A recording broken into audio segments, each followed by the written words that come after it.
I'd like President-elect Linda Robertson to start us with prayer. This is from Dot.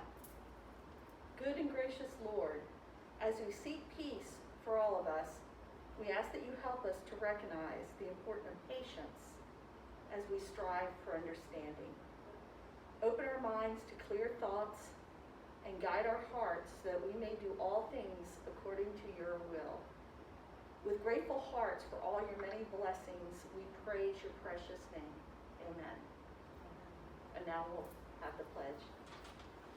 I pledge allegiance to the flag of the United States of America and to the republic for which it stands, one nation, under God, indivisible, with liberty and justice for all. Well, good evening. It's good to see you, and I'm sure you're like me. You are tired of having to meet this way. I would much rather be in the room with you. I feel engaged when I'm looking at you and seeing how you react, and just the camaraderie and the fellowship I certainly enjoy. I know all of you do. So since this is our venue and our mode for communicating, I'd like to share a few things. First of all, I want to say thank you, the Republican Women of Purpose, for what you do in such a challenging time in our nation. I don't think in my lifetime have I ever seen our liberty so fragile when you have leftists, legislators in Washington that spew their Marxist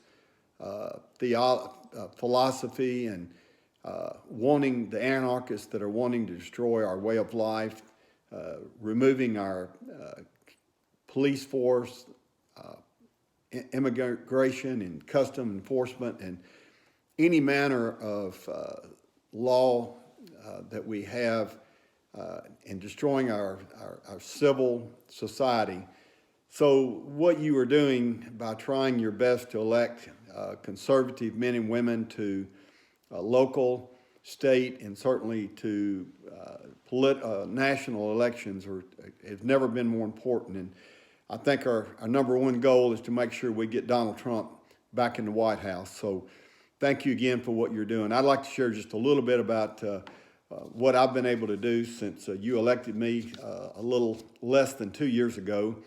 And again, as you know, I'm running for re-election. I completed the term that Mark Norris did not finish when he resigned to take the judgeship. But a couple of things we've been able to do that, and there's several that we've done, but I just want to mention a couple, and I encourage you to look at my voting record. If you got any questions or suggestions or comments, please reach out to me. But it has been an honor and a privilege to serve you in Nashville and to represent our conservative and our Christian values. I've worked and been a part of passing legislation to strengthen Tennessee's abortion laws. I also carried legislation protecting our children that are being abused, sex trafficking, elder abuse, things that are, I think, important to all of us and things that need to be done. I've supported education, and I've worked hard recently to make sure that our economy gets back on track. I think I've shared this with you before, but I'm blessed to work with a group of men and women in Nashville that love, first of all, I believe they love the Lord. They love our state, and they love the people they serve. And I really do believe they have the best intent for the citizens of this great state. And their conservative values are well represented in their voting. And so I'm grateful to serve with that group of men and women. As you know, we had an unusual session. All of our lives have been turned upside down somewhat. I do think we'll go back into session after August 6th to deal with two important issues. One is COVID liability. At about 2:00 a.m. on June 19th, the House and the Senate reached an impasse that they just could not get beyond. And so the COVID liability legislation, which is, I think, very much needed for our business community, will be dealt with, I believe, in a special session, hopefully no more than a 3-day session right after August 6th. And also, there's a bill that we all thought would pass, but it never got to the floor, as did the COVID liability reform package never got to the floor of the House. But the telemedicine bill never got to the floor of the Senate. And what that really is just the physicians wanting parity for treating patients as if they were in their office. I think it's a good bill. How it turns out, I'm not sure, but there are those that want to be paid the same amount for the next 5 years, whether you're in their office or whether you're on the telephone or your computer screen, having your health care taken care of. Now, there is a disparity between where it's going to be 5 years or 0 years or somewhere in between. And then hopefully that whatever amount of time that is, then the healthcare providers will work out with the insurance companies how they're going to pay the doctors when we use telemedicine and telehealth for our health care. I do think it's extremely important. Certainly, it was important before COVID-19, but it is right now as well. I could go on for a while, but let me just say again, it really is. It's an honor and the privilege of a lifetime to serve the District 32. I am up for re-election. I'd certainly be remiss if I didn't say I appreciate your prayers, your encouragement, your support, and right now I'm going to need your vote here in just a few weeks. So may God bless you for what you do, and I look forward to seeing you hopefully in person in the not too distant future. If you need to talk to me, please reach out to my office and I will respond either by email, by phone call, or I'll come see you. God bless you and have a good evening. Hello everyone, this is Mark White, State Representative for District 83, sitting out in the backyard enjoying this hot, muggy summer afternoon. But in a few months it'll be cold and we'll be complaining about that, so I'm enjoying it while I can. Thanks so very much for just a moment of your time to let me explain to you the reason why I'm running again. I have served in District 83 and in the General Assembly now for the past 11 years. And boy, have I learned a lot of lessons and a lot of experience. This year, as we return, I do have an opponent in November. It will be a time that I'm going to have to work very, very hard, and I would like to ask for your continued support, and I appreciate your support. There are many things that's going to face us in the coming year, a lot of unknowns as we have seen for the past 3 and 4 months. You know, Tennessee was named about a year or two ago as the most fiscally responsible state in the nation.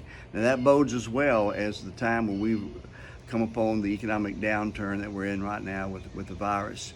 So we are positioned well or better than most states because of our financial and fiscal responsibility. But one of the main things I want to return for is because for the past 7 years I've chaired the House Education Committee or been the sub-chairman for the past 7 years as well as the full chairman. And I'm concerned with, as we return to school with the COVID virus, there's so many unknowns. You know, for the past 10 years, Tennessee has been recognized as the fastest improving state in the nation in education. And I don't want to lose that. But there are so many unknowns. All the 147 districts across the state are anxiously working very, very hard on how to have a safe return to the classroom for our students. But as you know, we can plan all we want, but there are many, many unknowns in today's world. How prevalent will the virus still be in August or in the 1st of September?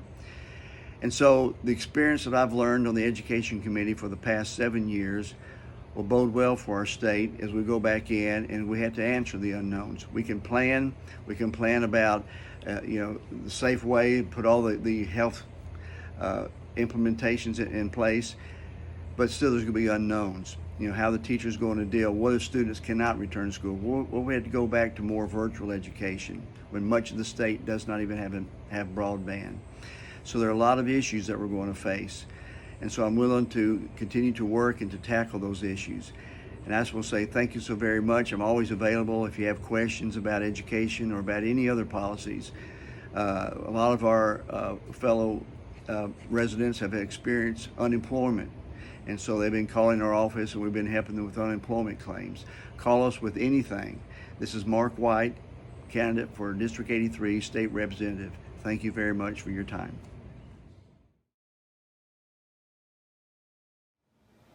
Hello, my name is Patricia Possel. My friends call me Patty, and I am the Republican nominee for District 96, Tennessee House of Representatives. To begin, I would like to thank RWOP and its leadership for inviting me to meet the candidates. But I also like to thank the members for taking the time to view this video. A little bit about me and my background. I'm married to Bob for 38 years. We had 3 children. They're all grown now. 2 of them have children, and so I'm a granny to 2 adorable little grandbabies. I'm a BS holder in education, comprehensive social studies. In 2004, I opened my own business, Patricia Possel Photography, and I'm a professional photographer. But one of the things about my life that I'm most proud about is my community volunteerism. I've been a volunteer regardless of where we lived. I've always taken the time to lend my talents to the community for the benefit of everyone. So, Patty, why are you running for office? Is my #1 question that I've been asked on the campaign trail to date. And the answer to that is very simple. I've learned enough while volunteering in the community to know that I have the skills to take it to the next level. I'm at a point in my life where I have the time to do this particular job. And District 96 needs a strong leader, and I want to be that leader. Politics is a team sport, and I can't get elected without your help. I know everyone in the listening audience is politically active, but some of you may be sitting there going, what can I do? Well, you can get out a pen and write a check. You can make phone calls on my behalf. You can share social media posts, or you can go down and volunteer at headquarters where you can stuff envelopes and answer incoming phone calls. Now, if you'd like to learn more about Patricia Possel, you can go to my website, patriciaposselfortennessee.org, and on there will be all the information about my platform and additional information about my background. Now, thank you so much for listening to this video, and I hope you all are having a good day.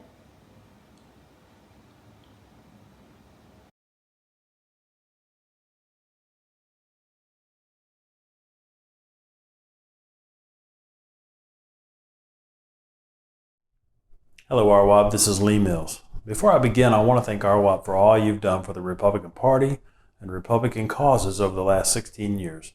It's truly an honor to call each and every one of you a friend. Though you know I'm active in the Republican Party, I wanted to take a few minutes and talk about why I'm running for state representative. From an early age, my parents taught me the importance of service. I spent most of my life serving others, and I hope to continue serving others as the next state representative for District 99. I've served on many committees in Arlington and on many advisory boards at Auburn University. I volunteer with the Rise to Read, I volunteer with adults with special needs, and I coach youth sports. I'm currently the president of the Arlington Education Foundation, a member of the State of Tennessee Board of Nursing. I'm on the Board of Governors at a local hospital, and I'm the District 32 committee man for the Tennessee Republican Party. If there's one thing you should know by now, it's that I do my best to serve my community. COVID-19 has thrown a curveball to our county, state, and country. Over the next year, we'll need to work through the problems caused by COVID-19 while not neglecting the already present issues such as crime, education, crumbling infrastructure, and healthcare. As you well know, crime is out of control in Shelby County. I'll work hard to give law enforcement the resources they need to fight crime while ensuring our state laws are strengthened to punish violent offenders. I'll push for truth in sentencing laws in Tennessee so that the most violent criminals are put behind bars and stay behind bars. If recent events have taught us anything, it's that we need representatives who will stand up against the lawlessness and vocally support our police. Rest assured, I'll do just that. Law enforcement knows this, and that's why I'm endorsed by the Shelby County Deputy Sheriff's Association and many law enforcement officials throughout District 99. Education is the backbone of our society. While some parents prefer to homeschool, Others opt for private schools. However, a majority of the families in our community rely on public schools. For the last 5 years, it's been the honor of a lifetime to serve as president of the Arlington Education Foundation. And those 5 years, I've helped raise over $100,000 for students and teachers. I believe that our students are over-tested and that our teachers are undervalued. I work to propose legislation that will do away with wasteful over-testing and use that money to make sure that our teachers receive the compensation they deserve. Representative Ron Lawler was a dear friend of mine. He was a fierce and vocal advocate for education. When I'm elected, I'll pick right up where Ron left off. Education will have no greater advocate in the Tennessee General Assembly. If you've driven on any of our local roads lately, you've noticed that they're in various states of disrepair. When I'm elected state representative, I work hard to ensure that West Tennessee gets its fair share of funding for our roads and crumbling bridges. Sadly, Tennessee was recently ranked the third most politically corrupt state in the country. I believe this stems from career politicians and the outside money that flows into their accounts daily. This money directs votes and turns some of our elected officials into operatives for special interest groups and not representatives of the people. Author Douglas Adams said, "To give real service, you must add something which cannot be bought or measured with money, and that's sincerity and integrity." I'm an airline pilot, not a career politician. I plan to go to Nashville and represent District 99 the only way I know how, as a servant of the people who sent me there. When I'm elected, I'll serve humbly and with as much integrity as I can muster. Thank you, and I genuinely appreciate the opportunity to speak with you today.